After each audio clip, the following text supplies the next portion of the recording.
Split pushing is a great strategy that will help you win an absolute ton of games when executed on correctly, allowing you to take tons of gold and towers in a side lane, while also drawing the attention away from your teammates, giving them huge opportunities off that pressure you create. But that introduces us to a major problem that I see time and time again since I've started coaching. That is that split pushing is almost never executed on correctly by the vast majority of players, and often leads to them getting caught in the side lane, dying for free, and then thinking their own team was to blame. Now, while split pushing will be the major subject of today's video, it's just one aspect of the larger subject of side lane macro, which is in my opinion, the most complex subject in the entire game, and is something I see my students of all ranks getting wrong all the time, even those all the way up to Challenger. That's why we'll be breaking down all aspects of side lane macro, split pushing, and surprisingly, even some team fighting, all in today's video.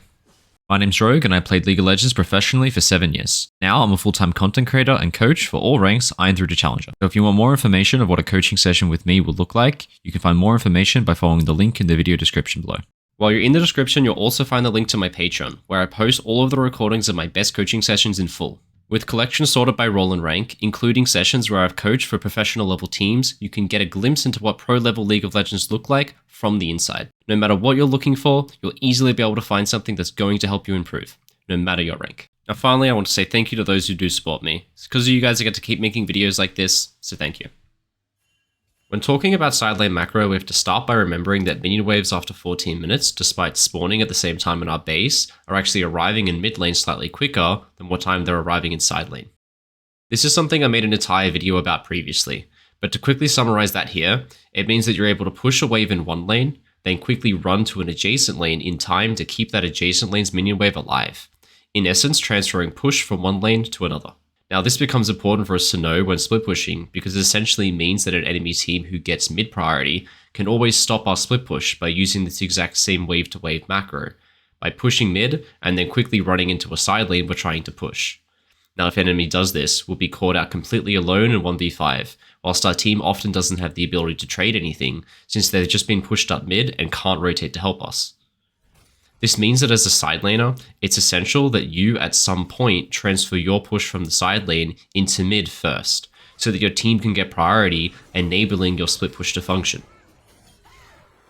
In this replay, we're watching a Riven player at about Emerald 3, who at the moment has about 10 kills and is really far ahead in the side lane, allowing her to do this to about anyone who matches her. So obviously we want to leverage the fact that our Riven player has a ton of split push threat into getting this top lane tier 2 tower, but see where our Riven player falls apart. Now after getting this top wave, our Riven player has a choice. Does she continue forward and try and work on the top lane tier 2, or does she join her team? Now we still want to split push here, we don't just want to group forever, but what we should do is lean into mid. We don't want to commit the full way, but we're using that wave to wave macro we spoke about. We're going from this wave top lane into this wave mid lane since it will arrive first, and then we will bounce back to top lane if nothing will happen in time for this top wave. So follow my mouse here. Our Riven player walks down the river, in time to do a wave-to-wave macro for this mid wave, facilitating the push of Vayne. If Vayne is safe on this wave, we can now get the mid push and transfer that priority into the enemy's topside jungle with some wards and with the mid push, and use this wave that's coming out of base now in order to get down the top lane tower. But what our Riven player does is she simply stays top lane with absolutely no connection to mid lane and with no transfer of prio into the mid lane at all. Our mid lane Vayne gets completely caught out and dies. And the moment that that happens, our Riven player simply has to back off and never gets the top lane tower. We've both left our team to die mid and denied ourselves the ability to split push since we have no control and the entire enemy team can simply walk into the top jungle with all the mid prior they now have. Now by far the best indicator you can use to know when you should hover into mid is by using my concept of tempo lines. At the moment of this freeze frame, Riven and Vayne are practically sharing a tempo line together. All Riven has to do to facilitate this is walk down the line together and they'll still be playing together on the same line. But what she actually does is run forward towards the top lane tier 2 tower, which pushes her individual tempo line up on the map and creates an entirely new one.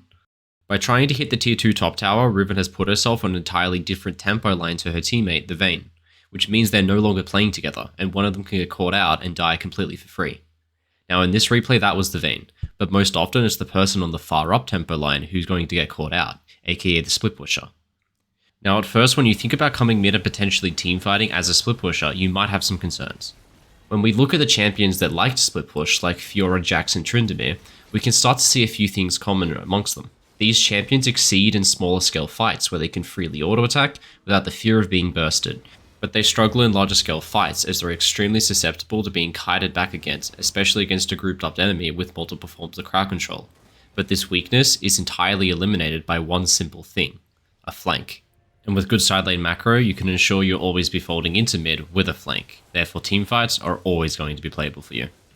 In our next clip, we have another clip with our Riven player from the same replay who's split pushing bot when she forces out the TP from the enemy mid laner. Now, after forcing out this TP, what our Riven player should do is quickly kill this wave and use that wave to wave macro to transfer her push into mid. She ends up looking for a solo kill for a bit too long. No big deal, we miss out on this wave. We can always go for it in the next one, which our Riven player this time actually does quite well. She ends up nuking this wave extremely quickly enough that she can arrive in time using that wave macro to give the push to mid lane on this wave. We also know that she should fold into mid lane here because we can just think using our tempo lines. By going forward on the map, we're going to be on a far up tempo line compared to that of our teammates, which we don't want to let happen. We're instead going to fold into mid to try and enable our teammates to push their tempo lines further up. We're also going to do so looking for a flank, which is what our Riven player does. She walks up towards mid, remembering that the enemy Sylas is stuck bot lane now and can't rotate through here. So we're not only coming into mid with a flank, but with a 4v5. Now, this is a reason why I suggest a lot of players, once they start thinking about the idea of folding into mid, to swap to sweeping lens to enable this flank. In this replay, the enemy doesn't have any vision, so we actually do have a pretty secure flank that's going to be a great way to win the team fight getting on the fed enemy Kai'Sa. But in some situations, it's good to have the sweeping lens just to be sure that you weren't spotted when going for your flank. And this is really the moment where things fall apart. She would be in time for this mid wave. She would easily catch out the fed enemy Kai'Sa with her flank in a 4v5 situation we've created.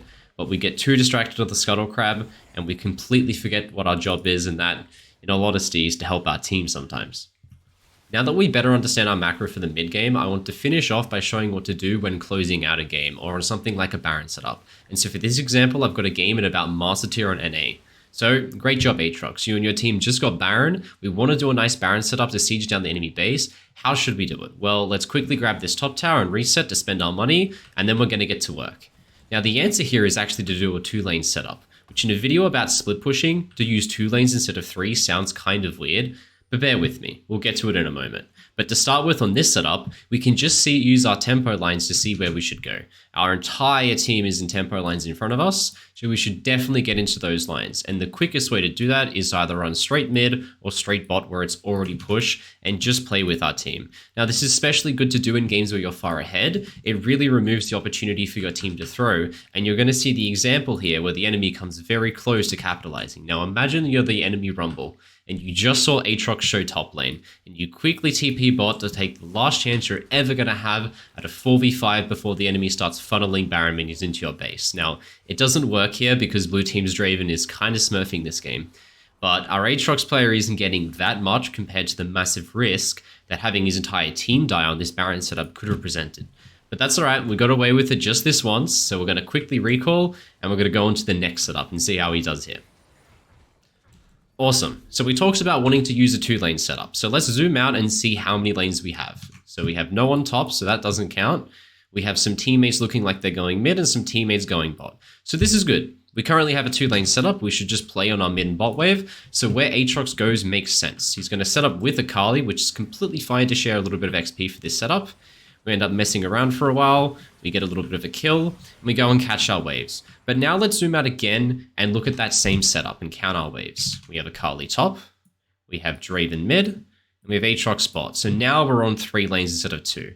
And this is going to end up being a really bad thing because it leaves way more room for error. And the best way to see this is by looking at the roles of jungle and support. Now, the job of the roles of jungle and support is to control the jungle between 2 lanes and facilitate the push between them. So do something like stay in the top side jungle where we can quickly respond to threats in top and mid. But the problem with this is having Talia and Alistar on our top side doesn't help Aatrox bot lane, which is where things start going wrong. We can even see this with our tempo lines. Our team is much further forward than us. It would be quicker to run straight there or use TP rather than try and push this wave out. Now, Aatrox makes the mistake of staying bot lane and trying to push things out. Probably the best thing he could do was just push one of these waves, quickly TP to join his team. But we get away with it for a while, but you're going to see things start to fall apart. So our team gets pushed mid, and you're going to see Talia's intent to fulfill her job for her team. After getting this mid wave, she starts hovering into the top jungle to protect Akali, which completely makes sense. She's doing the correct thing before she spots her Aatrox in danger. Now, this is where our sup and our jungle start to get confused. Our support and our jungle have completely split up from one another, which is something you never want to see, and things are starting to get a little bit confusing now. And in just a moment, we're going to see the culmination of that, where our Aatrox gets caught out. Now, our Alistar is kind of close enough to respond, but our Talia isn't, because we're a little bit confused. Our Talia's topside defending Akali, but when she sees what's happening bot lane, she decides to ditch top lane and run bot, and that's when this happens. Now, in just a brief moment, we went from a great situation with this 3-lane setup to suddenly all of our side lanes are getting caught, and our sup jungle are just completely lost and don't know where to be.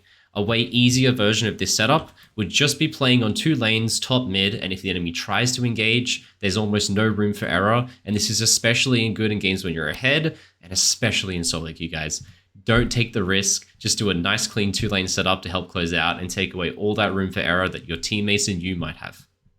So to recap, remember your wave to wave macro and use it to transfer your push from side lane into mid. Use the tempo lines as a reference for how far up on the map you can push before hovering into mid and transferring that push, and stick to a 2-lane setup whenever you're in a late game or in a game where you just want to close out cleanly without the room for error, especially when you're far ahead. Thanks for watching. I'll leave a link to my video on tempo lines in the description for you to check out if you haven't seen it yet, but otherwise, leave a sub, leave a like, and thanks for watching. I'll see you in the next one.